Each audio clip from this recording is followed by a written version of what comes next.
Thank you, Madam Speaker. I yield myself as much time as I may consume. Gentleman is recognized.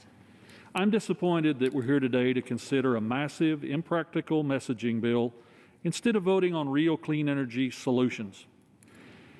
At the very first Science Committee hearing this Congress, I committed to addressing climate change and global greenhouse gas emissions through science and technology.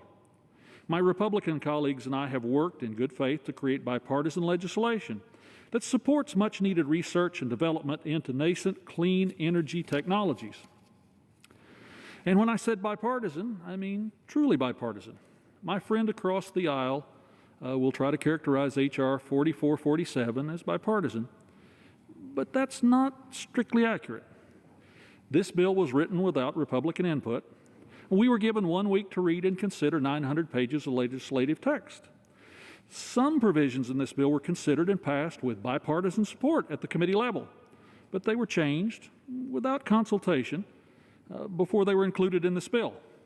Other provisions have a single Republican co-sponsor, which technically makes them bipartisan, but certainly doesn't indicate that there's widespread support from both parties. But Madam Speaker, we do have truly bipartisan bills on research and development of clean energy technologies. We could be considering those today. For instance, the Science Committee has a long history of strong support from both sides of the aisle for basic research. Why?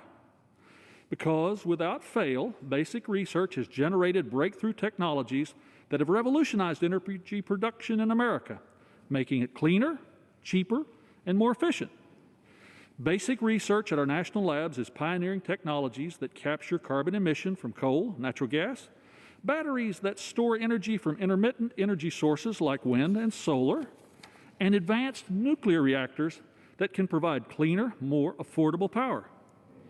This is the kind of work that private industry generally can't perform because it's simply too risky to invest in. Government-funded basic research makes groundbreaking discoveries, and American industry then translates that into marketable technologies, making our economy stronger, our energy production more efficient. So why does this bill largely ignore basic research? H.R. 4447 doesn't include any support for the Department of Energy's Office of Science, which drives basic research and represents more than half of the department's entire civilian federal R&D portfolio. Instead, the bill before us today spends $35 billion to increase funding for every applied energy office at DOE. While applied energy programs play an important role in improving efficiency in various industry sectors, they can only do so much. This bill is throwing money at renewable energy industries that are already mature and competitive, instead of investing in the next generation of clean energy technology. If you'll pardon the farming analogy, this is like spending all your money to build a better plow instead of investing in a tractor. If we truly want clean, affordable, sustainable energy for Americans, we can and must do better than this.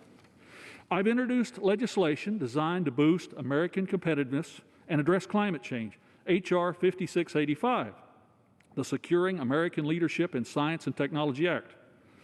We'll double funding for the Office of Science, update our research facilities and infrastructure, and improve tech transfer. It's a thoughtful investment in the future of American science. And there are other bipartisan bills we could be considering today, all of which have close Senate companions and strong bipartisan Senate interest.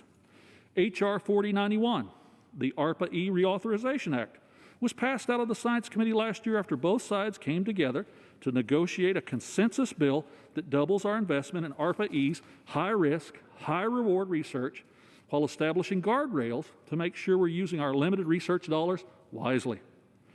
H.R. 5347, the Advanced Geothermal Research and Development Act, authorizes cutting-edge geothermal research and development so we can take advantage of this vast and largely untapped renewable resource.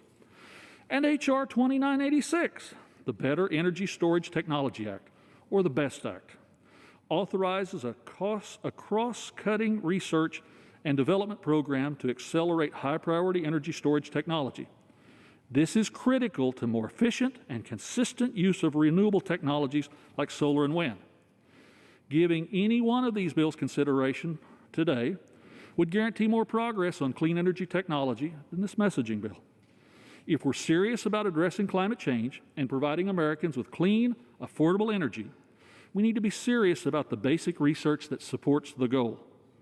I hope we can put aside partisan performances like this and instead focus on supporting research into the next generation of clean energy technology. I urge my colleagues to oppose this bill, and I reserve the balance of my time, Madam Speaker.